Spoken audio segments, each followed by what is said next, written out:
Kathy Florence, and I've lived in Dunwoody for about 30 years. And I've been creating what I call my ZenGALS and Friends. And ZenGALS and Friends are a combination of 5 things that bring me Zen. First, it begins with doodling, and these are some of my doodles I do when I'm listening to a book on tape, or sometimes when I'm reading, or sometimes just doodling, and I have stacks and stacks of them. Here are some of my doodles I just have created. And these I end up cutting and creating a collage of these ladies, or in some cases their friends, and combine it with some paper sometimes, and then I collage it, then decoupage it, and then I add 2 more things, sewing, like you'll see here, and then I add buttons. She's got a button for her eye, and a button on her hat, and a button for her collar, and they're all a little bit different. When I finish with them, they kind of just tell me their name, and this one is Odette. And then I also add my signature at the bottom, which is Koki, K button K-I, and I use Koki because that's my grandmother name. I have 2 grandchildren and they call me Koki. So I call them my ZenGALS and Friends. And this is Odette. This one is Tessa. She's carrying a basket of eggs. And she's got buttons, and these are all doodles. Her hair is a doodle that's been cut up. This is Ingrid. This is a baby. This is May May. She's holding her teddy bear. And then I also do some what I call their friends. And this one is Abner, the turtle. This is Felicia. And this one is Nigel. Here are some samples of some of my doodles. And that's what I end up cutting up for the decoupage, or for the collage. There's something called ZenTangle, there's something called ZenDoodle, and there's something called Neuro Art. And all of those are very relaxing to me. I don't necessarily follow any of them in particular. I think the only rules that I really care about are use good pens and just take your time. What a lot of people do is just create some space and then do a different pattern in each area. Sometimes I do that, sometimes I don't. For example, I might, in this case, just make a grid pattern in this block. And then I like to round out the edges and create little diamonds. And this might just fill with circles, just different sizes of circles. And then after I've filled out my page, usually I do all the black I want to first. Then I like colored pencils. You can use markers, but I like to use colored pencils and just color the parts that seem interesting. Some of these are more finished than others, but sometimes you just are in a mood for more finished than others. I prepared this canvas. I painted a section on the inside and the outside, and I've put a piece of just scrap paper in here, scrapbook paper in here, and I've added a border, and I did that with ribbon on this one. And then I take my pieces, as well as sometimes some other scrapbook paper, and I just start putting them together to create my lady in this case. I'm taking one of my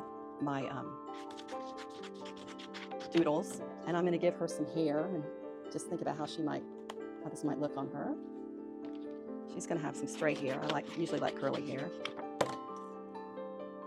or a hat. I like to outline my pieces like I've done on the face here. So I would then take Sharpie and I would outline this whole piece just to give it a little bit of an edge, and so it doesn't blend in quite as well as closely with the other doodles. I'll give you an example of that. And then I'll find a piece that I like for her eye. I always do my faces half doodle and half plain, and then add some more doodles to the other side of the face. It's just the way I do it. This blue eye might be cute. Let's see how that looks.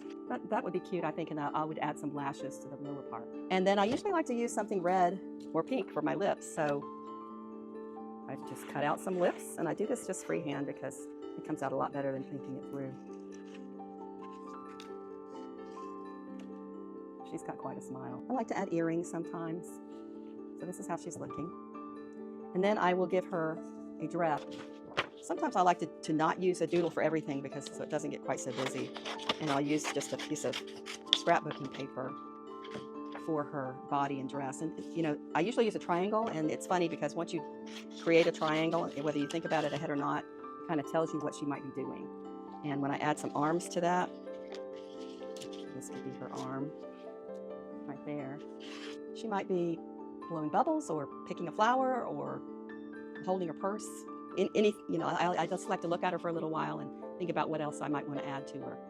Once I do all that, I use Mod Podge to decoupage it all together, and decoupage is a means of sealing all of your pieces, or your paper, in most cases sometimes fabric, into one layer. Just paint that on and seal it all up really good and finish her up. This is not a gal, this is just a piece of mixed art with no particular meaning behind it, but I'll show you how I sew. In this one I might just decide I want a big old button in the middle of this. I just actually sew right through, and I use embroidery thread and I half it, so there's 3 strands on each, and poke it through. In this case, add my button and sew it onto canvas. And I finish it off by just tying it, and that makes it a little more 3D. And here's the thing I really love to do. I like to make an X pattern around the whole piece, in some of them, not all of them. But the way I do that is just to come in from the bottom, exit up to the top left, come in but just below that one, and go up to the top right. And keep making that pattern all the way around the whole perimeter of it. This is not a finished piece, but just to show you what I would do is I sign all my pieces with the name Koki, K-O-K-I, which is my grandmother name. My 2 grandchildren call me that. And I use a different color thread. I usually use a beige color, and I always use a small button. And I sew out a K. And then for the O, I use a small button. Another K. And an I. But there's my signature at the bottom. I'm not in any formal groups, but I've taken a lot of classes at School Center over the years, none of which would be part of what I'm doing here, but I've taken a lot of classes and love that. I've exhibited at the farmers market, and I love art in general, love art shows, and the Dunwoody Arts Festival, and I love all of those kinds of things. So I'm very connected to art in general, and as a career I do a lot of graphic design, but certainly looking to do more of it.